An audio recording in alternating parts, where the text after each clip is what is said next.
This episode is sponsored by Kinsta. Between juggling client meetings, managing your website, and keeping up with everyday tasks, who has the time to stress out about website security? Well, with Kinsta, the technical stuff is taken care of, so you can focus on what you do best. Kinsta provides managed hosting for WordPress, offering lightning-fast load times, top-tier security, and unmatched human-only customer support. Whether you're a business owner, web developer, or running a digital agency, Kinsta makes managing your website easy and efficient. Kinsta provides enterprise-grade security, being one of the few hosting providers for WordPress with SOC 2 and other certifications, guaranteeing the highest level of security for your website. Thanks to their unlimited free expert-led migrations, Kinsta ensures a smooth transition for you from other hosting providers. Customers have reported 200% faster load times post-migration to their platform. What I find cool about Kinsta is their fast and reliable customer service and premium features that are included at no extra cost. Ready to experience Kinsta's hosting for yourself? Get your first month free when you sign up at kinsta.com today. That's KINSTA.com.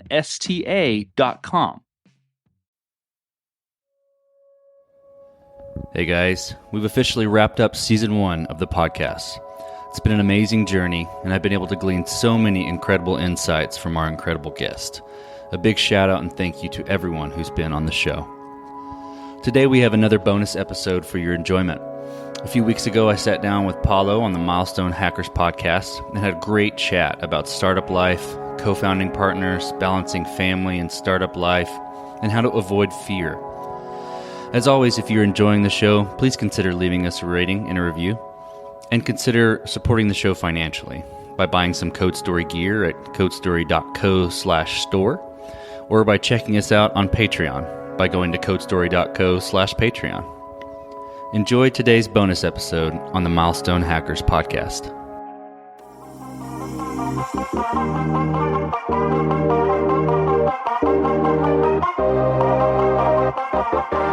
Hello, everybody. Welcome to another episode of the Milestone Hackers podcast.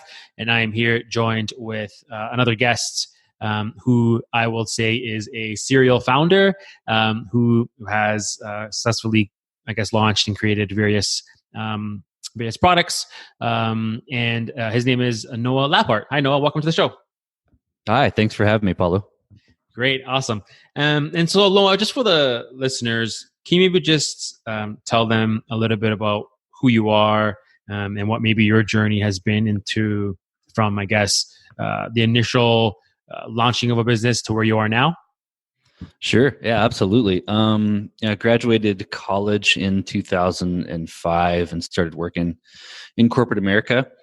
Did some consulting and then started to work for Alcon Laboratories and did that for about 8 years. Did the corporate thing. Moved into an IT management role and was well taken care of. Worked for a great company, but I just wasn't making the difference that I wanted to. I wasn't seeing the fruit of my labor. Mm-hmm. And I have a lot of family members who are entrepreneurs themselves, and I have that kind of that bloodline. I have that blood in me, and I just had the itch to get out and do something on my own, to give it a shot. I was young. I had a young family, which was a little bit of a risk, but we decided to kind of leave corporate America behind and jump out and start my agency, which is called TouchTap. And so TouchTap is a digital solutions agency. We build mobile apps and startup software platforms. So that's our bread and butter. So started that in 2015, April 2015, with just me. Wow. And jumped out and didn't know what I was doing. Bit off a lot more than I could chew initially, but learned a lot of hard lessons. Made a few mistakes coming out of the gate, but ultimately they shaped who I was and who I am now, and really taught me some really important lessons that I still value and utilize today. So did that for a couple of years, and then got the itch to do my own startup. So I was building startup software for people and with my team, and it was great. Loved it. And then got the itch to do my own thing. and was like, hey, I'm not the idea guy. I'm the tech guy. I'm the executor. So, if, kind of networking with my friends saying, hey, if you know of anybody that's got ideas that is looking for a tech co-founder, throw them my way. Let's talk to them. So I got introduced to my current partner, Mike Kinder, for Variable in 2016. Okay. And he pitched me the idea for Variable, and I immediately latched onto it. And we've been running strong for 3 years doing that. We're in 6 states and 9 markets now, and no sign of slowing. And helping, what Variable is an on-demand marketplace for manufacturing and distribution labor. So everybody's got an Uber tagline. Our Uber tagline is the Uber for the shop floor, right? The Uber for the manufacturing plant, right? So did that. It's going great. Have an amazing team. We're up to nearly 60 now, and on our way to 80 for next year. So we're growing quite a bit. Wow. And then, the podcast. So I'm the podcast host. the host of Code Story, and I started doing that this year. I love how I built this, and I love Guy Raz and the work he does, and it's an amazing show. But I kind of wanted that bent towards tech. I kind of wanted a little bit more tech, a little bit more bits and bytes in the interviews, but still that sort of story from a CTO perspective or from an indie hacker perspective of, going through the process of building an MVP and really digging into trade-offs and the tech side of the tech startup and things like that. So I couldn't find it. Couldn't find the show exactly like I wanted to, produced with music and things like that. So I decided to go ahead and jump out and do it. And so we're 17 episodes in, and that's been really fun. Talked to some amazing people, people way smarter than I am, about the solutions that they've built and the roads they've traveled. Last thing, and then I'll stop. That's okay. Go ahead. I am I'm a husband of 10 years. I'm a dad of 3. So I have an 8-year-old, a 5-year-old, and a 3-year-old. Ooh, busy. And you're very busy. And I'm a man of faith. So faith is a big, important part of my life. I'm a avid outdoorsman too. I like to hunt, like to fish, like to be out where the air is crisp. So I try to be away from the screen when I can. Yeah, that's a good way to balance it for sure. Okay, so you mentioned various things actually that I kind of want to dig into a little bit. And so just sort of going back a little bit, you mentioned initially, you were involved in the corporate lifestyle. And although you were, treated, I guess, good and fairly, you still were able to make that jump. But I guess my question is, was that initial transition difficult? Like when you first said, okay, I'm going to leave this corporate to do, be a co-founder or a founder or wherever else. Did you find that difficult to do, or was that sort of something that just came like naturally? It's interesting. It was definitely difficult. I can't sideswipe that. It was definitely difficult. I was excited to jump out. I was excited to do my own thing, but it was probably a 50% pay cut. We had one kid on the way, and my wife at that point was staying home with the kids, and so I was the primary source of income, and it was difficult. And honestly, my all credit to those early few months goes to my wife, because she was the rock. She was the one picking me up from the corner, going, it's just hard. It's hard to come out on your own. You're learning. You're going to learn so much, and everything's going to work out fine. And she's amazing.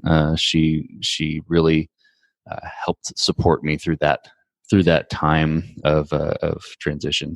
But it was very hard. It's very hard, yeah. And so that's important though, because you had that support from your wife, who I mean, just putting myself in that position, where I'm leaving to do my own thing, but I'm getting a little bit of a pay cut. That's just on its own. But also having a child on the way. I mean, obviously that's could be even more stressful, right? There's some more responsibility coming your way, right?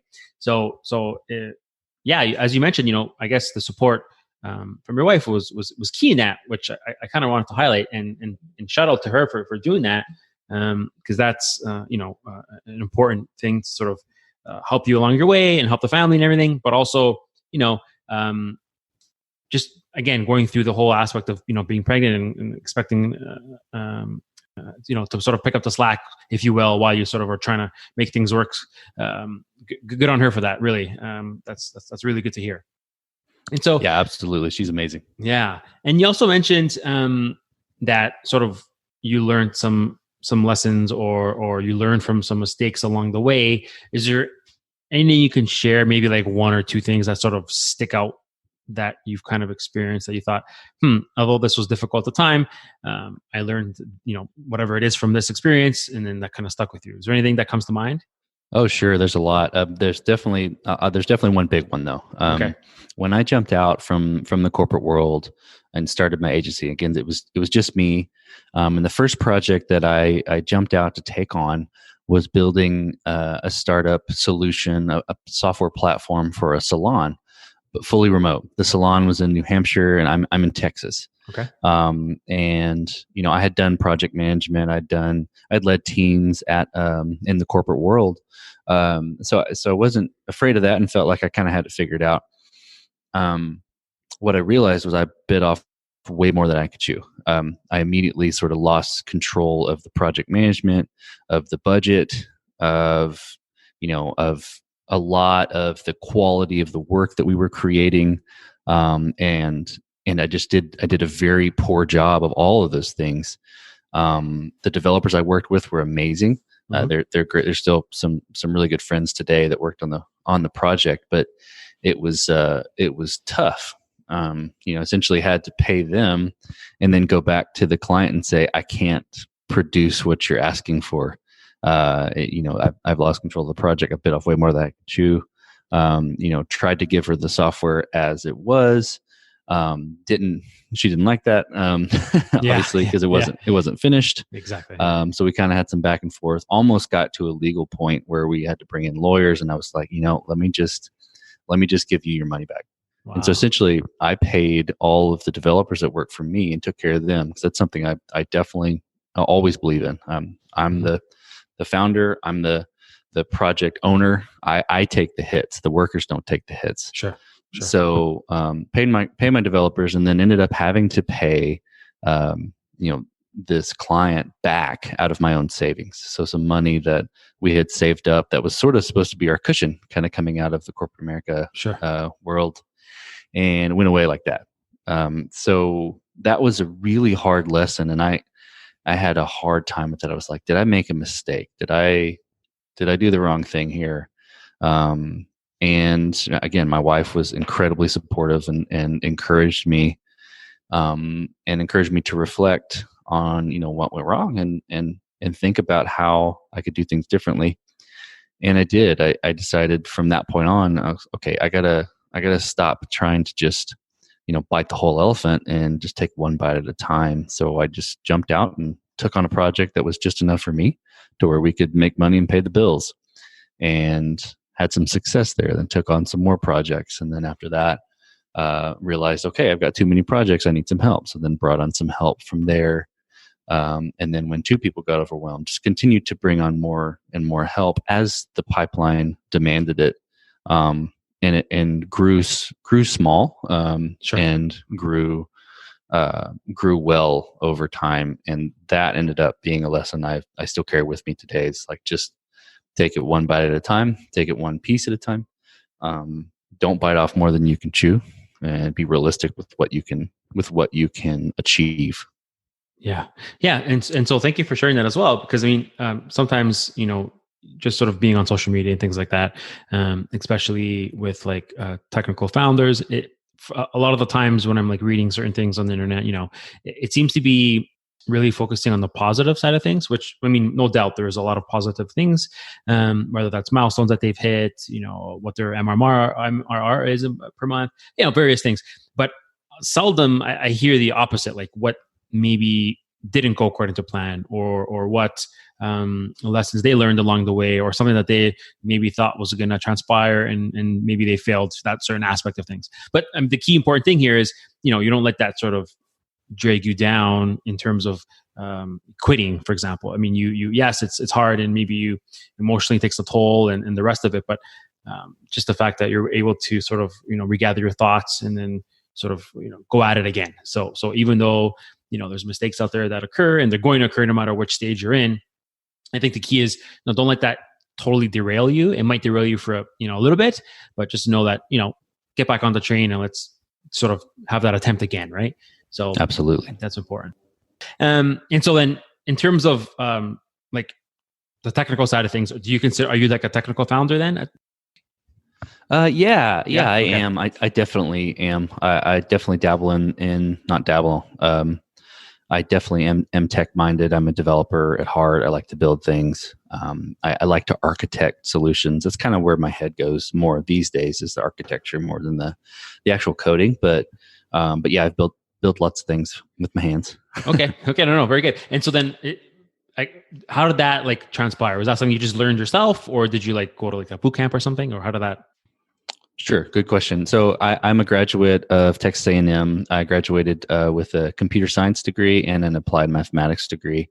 Okay. And so when I got out of school, I immediately started writing software as a consultant for a consulting company, but in the corporate world, doing .NET development. So sure. I did C#.NET for a year or so, and then went to Alcon Laboratories, and it's where I spent 8 years in the corporate world. Mm-hmm. I didn't do software development at Alcon, but I continued to do contract software development on the side to bring in some extra money and keep my skills fresh. It was all still .NET development until right before I left Alcon. I'd say right before, probably 6 months before I left Alcon, I started learning mobile development.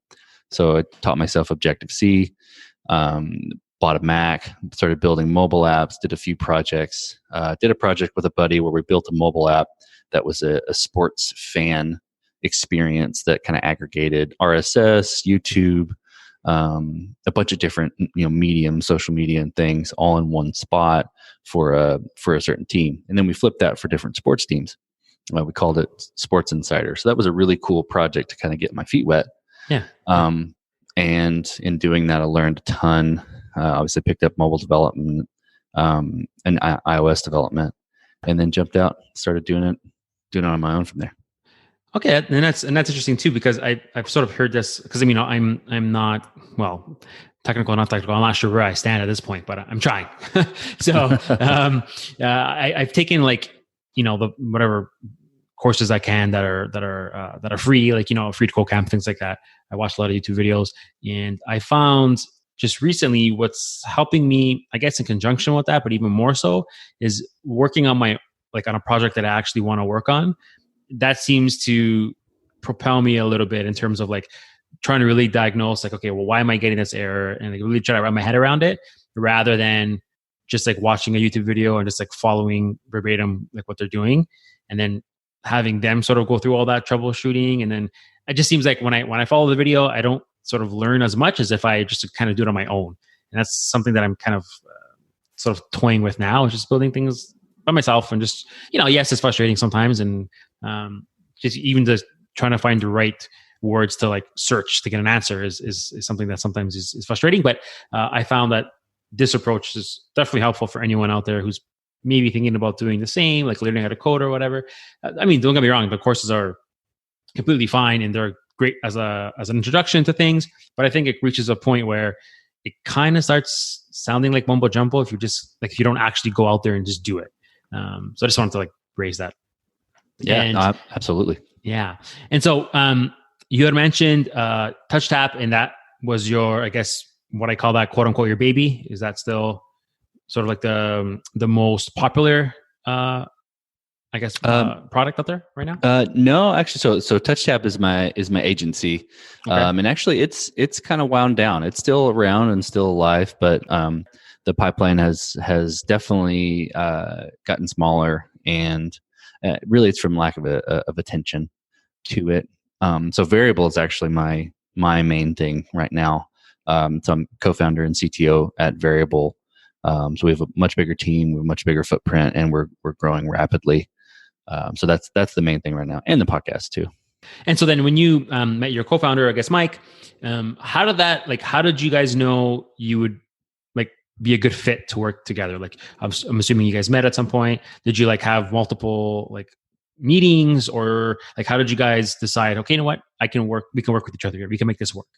Sure, that's a good question. I think there's two things I'll say to that. One, we were introduced by a mutual friend. So having that person know both of us, sort of, if you're referred, if you get a warm lead from a referral, right, it's going to be a better Sure. referral because you know that person. Same thing with Mike and I think we both knew our friend, who's Ryland Barnes, was the founder and CTO of Shop Savvy, still is. Mm-hmm. And he introduced us, and we had a great conversation over lunch about the idea. Took a little bit of time to think about it, talk about it with my wife, and think about it as a family. And we sort of just hit it off. The other part, he knew manufacturing, in and out. He'd been doing it for many, many years, running plants, running operations at plants, and then working at PwC as a strategic director of operations. So basically going out to plants and telling them how they could do their things better. And I had supported manufacturing at Alcon for 3 to 4 years. So we both knew manufacturing very well and immediately could see the value in solving this problem. So that was a big thing of it. So that's how we sort of knew, okay, hey, we're gonna do well here. But as any founders, we definitely got in the trenches together, and had our share of conversations and issues, and worked through things, and trying to figure out how we operate together. And I think we've come to a really good trusting relationship after 3 years of, he knows that I have the tech handled, and I have the company's best intentions, and I know that he has the business handled, and the company's best intentions at heart. And that comes through going through trials together. Yeah, exactly. Okay. And so then when you guys are I guess just trying to like give each other feedback or maybe share ideas, like do you guys just like meet every once in a while, or is it just like through like some type of like Zoom or anything like that? Like how do you guys actually like talk? Are you close enough that you can sort of like walk to each other's house? Like how does that work? Oh, sure. Good question. So Variable's not remote. Variable is an in-office company. So we're based in Dallas. Our office is in the west end of Dallas. And so we see each other every day. Every day. Okay, perfect. Yeah. Okay. Yeah, that's right. So there's nearly 60 of us on the team, but at the Dallas office, there's probably 20 or so. Okay. So Mike and I see each other on a regular basis. We're also both on the board together. We're road mapping this thing out as a business, as technology, together, and making approvals on what we're going to do next. Exactly. And so, do you guys have like, I don't know, maybe like a 5-year vision, like where you want to be? Where does that company want to go? Sure, that's a great question. So right now we are present in in Texas and in the Southeast. So we're in Texas, Arizona, which is not Southeast, but kind of up by Texas, Alabama, Arkansas, Tennessee, Georgia, and pretty soon we're going to be moving into the Florida market as well.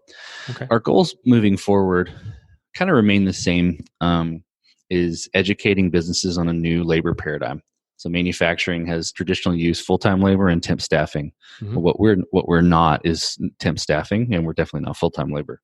We are in a new labor paradigm that is on demand when you need it.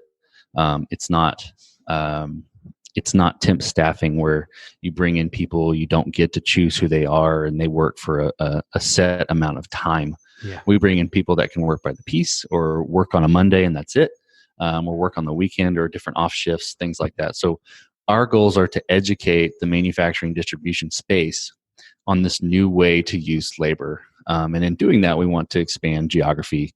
We've looked into the Northeast, Midwest, into the industrial kind of areas, and provide a new way for people to achieve flexible capacity, while also providing flexible work opportunities for these workers as well. Exactly. Okay. And so then, is it so when the workers, for example, say, okay, I can only work on Monday, is that like a contract that after has to be signed that says, okay, well, employee A is only available Mondays? Like, how does that So that's a process? good question. So they express what days they want to work by the opportunities they express interest in, right? So there's terms of service for getting on the platform for businesses and for workers. But if I'm a worker and I only want to work on a Monday, I'm only going to be looking for ops, is what we call them, work opportunities for ops that are based on a Monday. Or if I can only work Monday through Wednesday and Thursday and Friday, I got to take care of my kids. I'm only looking for ops that are available on a Monday and Wednesday. The cool thing about our platform is that businesses create what they call labor pools, right?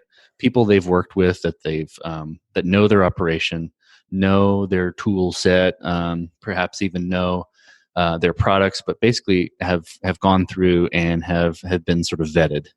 They've been used before, right? They're their favorites, and that labor pool can be posted to as kind of a private on-demand labor pool. So if I want to post work for someone and I need them to come in on a Monday, right? But I only want the people that know my operation. I can only post to those 10 people instead of the 25,000 that are out there that I have to vet through. So it's a way to manage your favorites there too.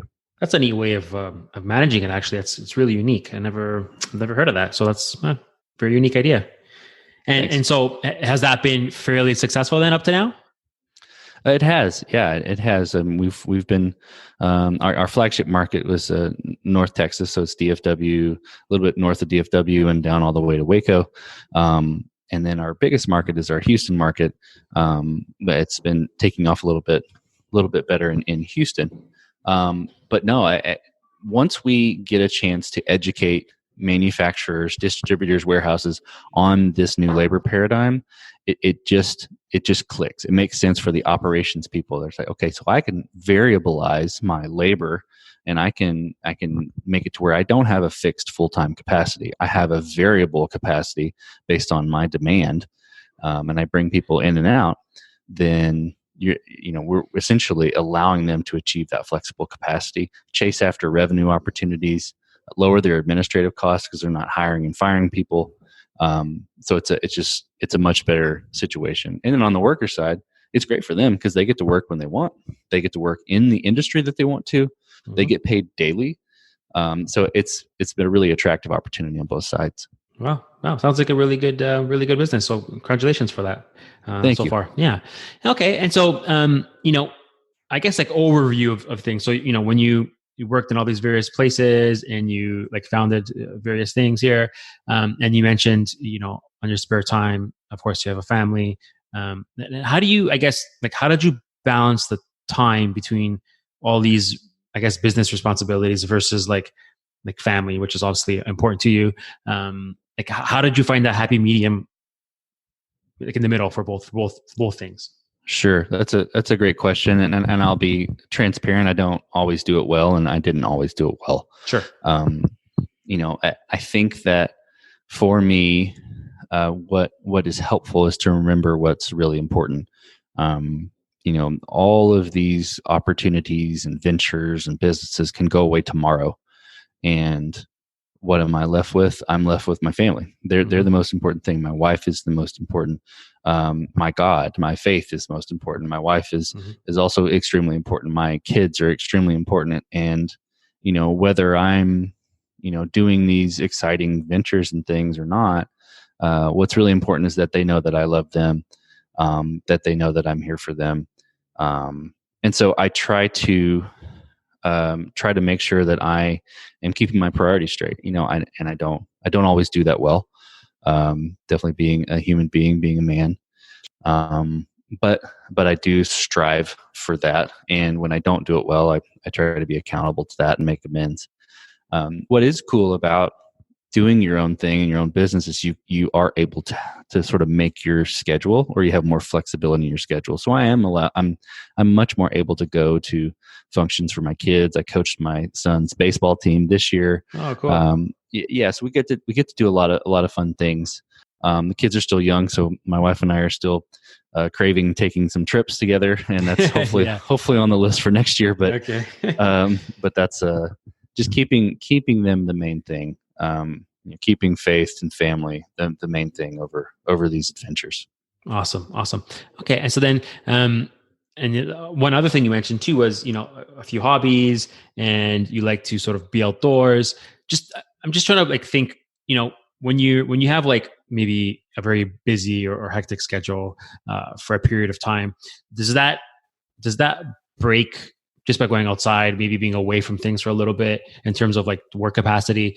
Is it really helpful for you? Like, do you get clarity there, like mental clarity? Oh, absolutely. I mean, it's totally necessary. On top of all that, I'm an introvert, so I have to get alone time. I have to get time where I'm just letting my thoughts run, connecting in my faith, letting my mind sort of clear, and it makes me function so much better as a husband, as a dad, as a CTO, as a podcast host. It gives me clarity in my head. And I think another thing that came to mind, like how to achieve that, is to be extremely boundaried with what I say yes to, Sure. and with what I spend my time doing, and when I stop doing those things too, is super important. But I do find those times when I can get away outside in the fresh air, away from a screen, or even just in my chair, and in my chair in my living room, in a quiet space when everybody's sleeping. I like to get up early and read or think, and Sure. and those times really center me for the rest of the chaos. Yeah, exactly. Yeah, and I completely agree too. Like for myself personally, I'm the same way. Like I need that bit of time just to kind of let sort of everything just like, I don't know, I guess come back to neutral. Maybe that's the best way to explain it, at least for myself. And so same thing, like I need some time once in a while to sort of, do my own thing, or like let my mind kind of run, like as you mentioned. And that sort of, for me, it sort of realigns me back to where I have to be, I find. And so, sometimes taking that break is important, especially, when things are maybe hectic. Obviously, when you're going through the ups, things are great, so maybe you don't need that as much. But then sometimes when things are not going so well, and you sort of start getting down a little bit emotionally, maybe that's an opportunity to take a little bit of a break there and sort of just get a breather and reset. Okay, so we're just reaching the end of time here, but I just wanted to ask if any advice that you can give to maybe an entrepreneur who is just starting out, or maybe is debating on taking the plunge, really wants to, like, is there anything you can offer up that maybe can sort of help or inspire? Sure. That's a great question. I think what I would say, what comes to mind, is don't be afraid. Give it a shot. I think that people can shortchange themselves and what they're capable of, and I don't think that's. I think that is leaving something on the table. I think that is, what's the right way to say it? I think that is excluding something that the world needs. Mm-hmm. I believe that everybody's made in a certain way, made in the image of God, and that they are made with certain capabilities. And I think when we hold those things back, the world misses out. And so I would say, don't be afraid. Get out there, jump out. If you got an idea, give it a shot. If it doesn't work out, that's okay. If it does work out, awesome. Good job. If it doesn't work out, you'll have another idea, or you'll have another opportunity, or it'll lead to something. But it's those, it's when we walk in fear that we really miss out on all that is possible. Perfect. I couldn't agree more there. Okay. So lastly, maybe tell everybody where they can find maybe either some information about yourself or about Variable, or anything you're willing to share in terms of social media handles. Sure. So you can find me on LinkedIn. That's my main social media platform I'm on. Check out my podcast at codestory.co. We're also on any major podcast directories there. You can check out Variable at variableops.com, and TouchTap at touchtap.com. If you want to learn more about me, you can go to noahlapart.com. Got lots of websites. Yeah, exactly. Yeah. You know what? Your website's actually really well done. FYI, I just wanted to throw that out there. I was looking like, oh, this is perfect. And so just for the folks who are listening, we'll include all this information, all the links and such in the show notes. So it's easy for you just to grab that there if you don't have a pen or paper handy at the moment. And that's it. So no, I really do appreciate your time for coming on. I hope to perhaps have you on maybe half a year from now, see where things are going, see how Variable's doing, see if anything else new and exciting has transpired since this chat. So I just wanted to say thank you very much for your time. I truly appreciate it. Thanks for having me, Paolo. This has been super fun, and I would love to be on again. Perfect. Thank you so much. Bye-bye. Bye. And there you have it, another episode of the Milestone Hackers podcast featuring guest Noah Lapart. I hope that conversation was beneficial for our listeners, and hope you were at least able to take away one thing from this podcast episode. Of course, feel free to reach out to me if you have any comments, suggestions, maybe future guests that you would like to see on the show. You can reach me at Twitter. My handle there is Milestone Hacker, no plural. Otherwise, you can reach me at milestonehackers@gmail.com. Second to that, I also did create and have a Patreon page now available for anyone who's willing to donate to the show, if so inclined to do so. And also, we are currently seeking for and looking for sponsorship, especially going into 2020. I think that's something that I am going to concentrate more heavily on. My Patreon page is patreon.com/milestonehackers, all one word. And you can find that information there. Otherwise, thank you so much for listening, and I will catch you on the next episode. Take care now.